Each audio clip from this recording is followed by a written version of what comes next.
Jis turėtų būti visai netrukus, primenu, startuos žokėjai ir žirgai prieš vėją. Tad įsibėgėjimo akimirka yra ta, kuomet sunaudojama daugiausia energijos ir dar reikės tai daryti prieš vėją, kągi startas duotas. Nu ir žiūrime, šeštasis žirgas, debiutuojantis žirgas veržiasi priekį, taip. Lieka vis tik tai antras priekyje Bonita Morena. Primenu, kad favoritas Night Sky, kol kas jisai trečias. Ir įveikta pirmoji tiesioji į posūkį. Suka žirgai. Na, čia stumia į Night Sky į išorinę dalį. Tenka įveikinėti gerokai ilgesnę distanciją šiam žirgui. Na ir kol kas favoritas Night Sky yra tik penktas, o priekyje bėga Džuna, debiutuojantis žirgas. Ir jį vejasi kitas debiutantas, Queen of Dancing. Nu, čia labai įdomu, tačiau šalia vienas kito jojikai ir ko gero čia visko dar gali būti. Netitrūko dar ne vienas kritiškai.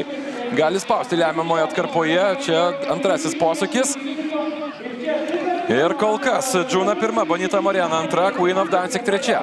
Paskutinysis posūkis. Dabar išsisukama į finišo tiesiąją ir vėl tenka joti pakeliui. Čia labai svarbu, kiek jėgų išsaugoja žirgas.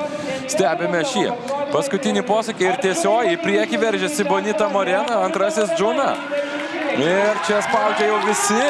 Kur yra Night Sky favoritas? Jo nematome. Ir Bonita Morena bėga pirmas, Džuna antras ir trečias finišuoja Jarka, o favoritas Night Sky finišuoja paskutinis.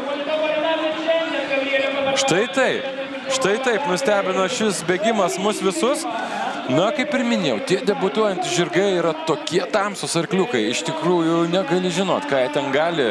Taip, juos galbūt sunku sukontroliuoti, tačiau jeigu jie pasileidžia greitai ir šiandien debiutuojantys žirgai, na, bent jau neoficialiai užima antrą trečią vietą. Laimi Bonita Morena.